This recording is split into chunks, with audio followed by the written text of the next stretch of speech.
Hi everyone! So first video review for this week is for Quiet Village by Darry. If you want to check out my review, I have just posted that. So if you're on YouTube, there's a link in the description below, and if you're on Facebook or on my blog, then there is a link within the post.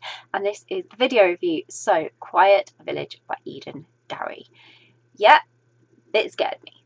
Like, horror always scares me, but I've read one of Eden's books before, and so I kind of figured I was going to get scared, and she succeeded. I was genuinely scared. And I live in a village, so that wasn't great for me. But it was fine. It was fine. I really enjoyed being scared. It wasn't a bad scare. It was a really, really good one. So it's about Collie and her niece. They are starting again in this little village.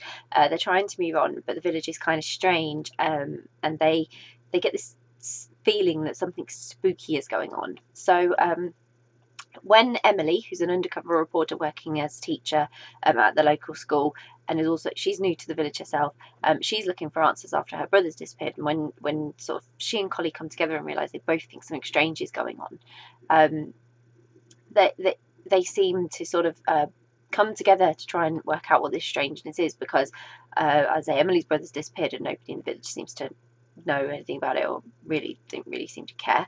They're not that concerned about it, and Collie's sort of worried that her and her niece are not safe here, and nobody again seems that concerned about that, which is really, really disconcerting for them all. But when Collie sort of confides in Emily, and they get the same strange sensations, and they realise that something must be going on, they have to work together to survive. So it is scary as hell. Like I say, I'm not a lover of horror, paranormal, anything like that. It really creeps me out and freaks me out. I've got a really overactive imagination, so when I read things or view things, which I can't do, I can't watch horror movies. I just can't do it. I freak myself out too much. But that's why I love that you can read the book and your imagination can do it all for you. It's actually kind of scarier than trying to watch things. But my imagination has limitations, if you know what I mean, and it won't imagine things that I don't want it to, hopefully. So I absolutely love that, but I do enjoy like the horror stories that I've read so far from this genre, and Darry is really, really good at it. So she just really delivered like the perfect scare with Quiet Village. Honestly, I didn't think I could be more scared than when I'd read The House by Darry, which is fantastic. And then like I read this, and yeah, I was pretty scared. I was pretty terrified, but to the point that I couldn't put the book down. So I was really excited, and I didn't want it to end, but I did want it to end, if you know what I mean. When scary things happen, you do want them to end, but you sort of like, you're on edge and all your adrenaline's running and everything, and you get that with this book. It's a really, really exciting read. So I really couldn't put it down, but like, I'm reading it in the dark and everything. It just, like, all the atmospherics for it, which I'm sure all the horror lovers will absolutely adore. But me, I was just trying to frighten myself, and it was working.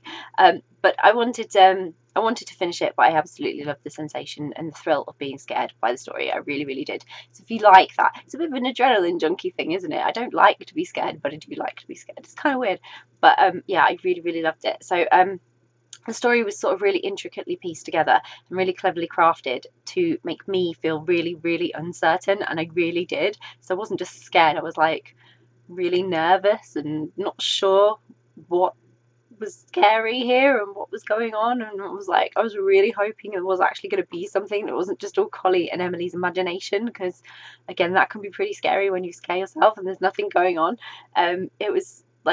It was crazy, and I was trying to figure out like what was actually going to happen, but I couldn't have predicted how it went, who was involved, and what it all meant, and how it was all going to happen, and what the outcome was going to be. So all I knew was I was really intrigued but frightened to learn that. So I kept reading because I wanted to know, but I was so terrified I was going to be traumatized by it all. I love that. It's just such a weird sensation to describe and explain to people. You really enjoy it, but you don't want to enjoy it, but you end up enjoying it. It's really weird. So yeah, I really, really, really loved the story, and it was almost as if at times, like when you were discovering bits and everything was going on, it was like you were right there in the character's shoes, like you were right there with them, and it was really, really scary to be so on edge. And yeah, I was experiencing all this as like the character would, and yeah, I was so on edge, but I was really lost in the story that I didn't really realise how on edge I'd been till like I put it down.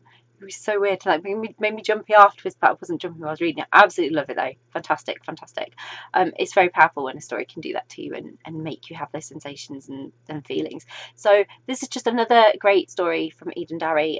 It cements a place as one of my favourite like horrors, and Eden's definitely one of my favourite horror writers. I know if I want to be scared, I should just pick up an Eden Darry book. So with Halloween coming, I mean, I know that's next month, but with Halloween coming, you know, if you want some books to read that are going to frighten you, go buy all of Eden Darry's books. You'll be terrified and they'll really suit the mood. But yeah, definitely one of my favourite horror writers, and I highly recommend the book. I think it's absolutely fantastic, and it's difficult to say too much about it without too many spoilers. So all I can really say is it's kind of an unforgettable story. It's kind of an experience, and you really have to experience that chill down your spine for yourself when you're reading it, and you will. I'm sure you will. But I can't wait to see what spooky, creepy, or terrifying story Eden's going to bring us next. I'm really, really excited, and can't wait to read it. So I'll pop a link in the description so you can go and grab a copy of Quiet Village by Eden Darry, which I hope you will. If you've read Quiet Village, I'd love to hear your thoughts. So please let me know what you thought of the story. And if you haven't read it yet, but you're intrigued by it, or it's on your to be read list, or you're sort of planning to read it, again, comment below because it's always great to hear what you're reading. And if you do read it, I really, really, really hope that you do get scared by it, because that's the whole point of it, but that you really enjoy it as well. Bye.